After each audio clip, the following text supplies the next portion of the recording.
That could be a shirt. I don't give a bleep about what I feel. What does Terry McLaurin feel? Well, he feels like he should get a new deal with the Washington Commanders. He was an All-Pro for the first time in his career last season. Now going to be teaming up with Deebo Samuel if he gets what he wants, which is a new contract heading into the final year of his deal, which would be his 6th season with the Commanders and head coach Dan Quinn. Hey, sometimes football and business, they intersect. And this is one of those times. Terry is a fantastic teammate and really puts in the work and spent a lot of time with him already this offseason. So, but the business side of things, Adam and their crew and Terry and his group, they'll let them work through that. Used to be a show called Max Headroom. Who says no? Amanda, we're gonna come up, actually not we, him being Tyler Sullivan, is gonna come up with 3 potential trades sending Terry McLaurin to the Steelers, Chargers, and potentially the Patriots. And we're also going to welcome Ryan Wilson in here. He might be somebody that says no. We're going to start with that Steelers proposal because that's interesting today. Aaron Rodgers showing up to Steelers minicamp, throwing the football around in that jersey for the first time. They've got DK Metcalf there now. What realistically, Tyler, would they have to give up to get him?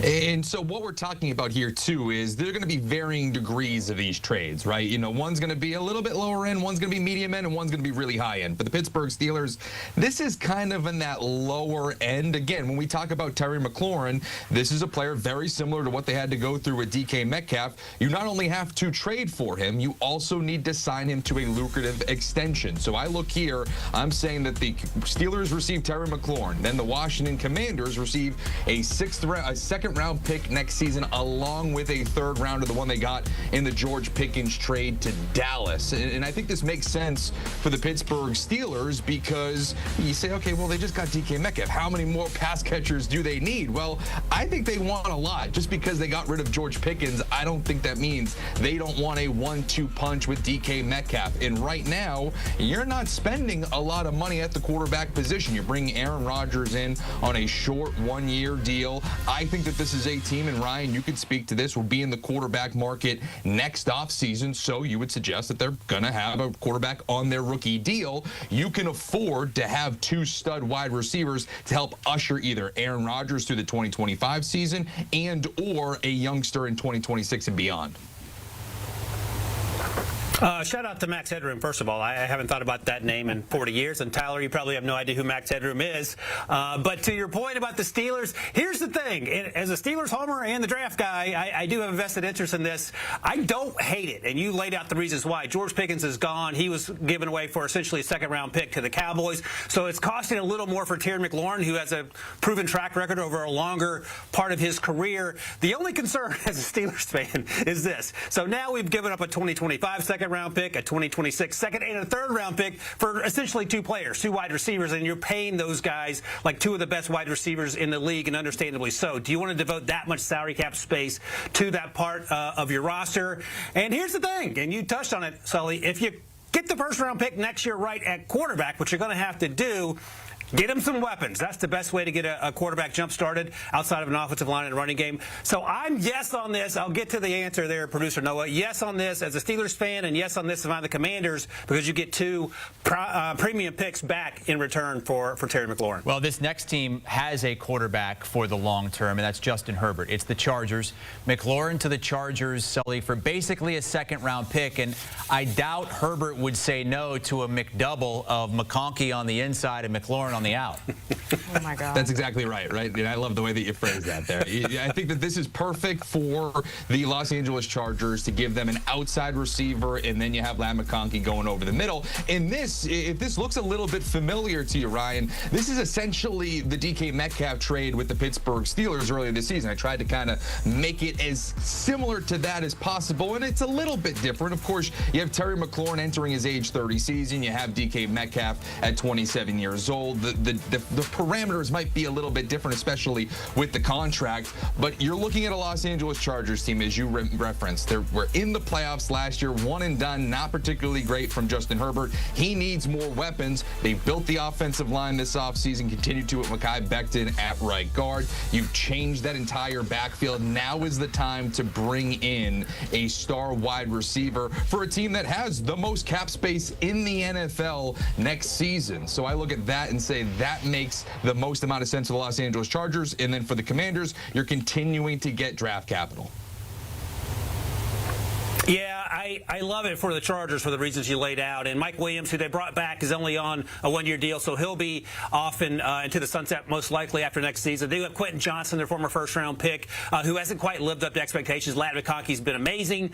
But my concern, if you're Washington, is, yeah, I get the DK Metcalf comparison in terms of the trade compensation. If I'm Adam Peters, I'm arguing that Terry McLaurin is better than DK Metcalf and more consistent and over a longer period of time. So I might ask for just a little bit more, and maybe you get that from the Chargers for the reasons we laid out, looking at the depth chart, the wide receiver, and trying to help out Justin Herbert. They got that running game going with their draft picks and the signing of Najee Harris. That offensive line is coming together. And now if you can get the last piece of the puzzle to be consistently competitive in the AFC West, and that means getting Terry McLaurin, maybe you pay just a little bit more. So I'll say no on this, but with an asterisk that I understand the direction that Sully was going here. One more mock trade from Tyler Sullivan here as it pertains to Terry McLaurin, who's holding out from mandatory minicamps in hopes of a long-term deal.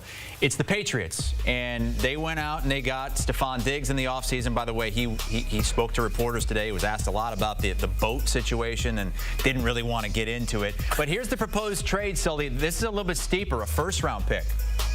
Yeah, pretty simple. You just trade a first-round pick to get yourself a stud wide receiver into this offense. And for the Patriots, and you just kind of outlined it there a little bit, they've kind of gone all in this offseason of acquiring talent via free agency and Milton Williams, Robert Spillane, Harold Landry, Morgan Moses, Stephon Diggs. They're trying to turn this thing around rather quickly after back-to-back 4-13 seasons. And they're an organization that I think has to pay a premium at this position. You start with Stephon Diggs, giving him up to $60 million over the course of his deal, even though he's coming off a torn ACL. This is an organization that has not been able to draft this position. So what do? You throw first-round picks at the problem. And if you're the Washington Commanders, sure, you want your own second-year quarterback in Jaden Daniels to have his #1 wide receiver. But if that's not in the cards, give yourself the best opportunity to find that next target for him, which would come in the first round. And if the Patriots fail to meet the expectations, the lofty expectations that a lot of people have for them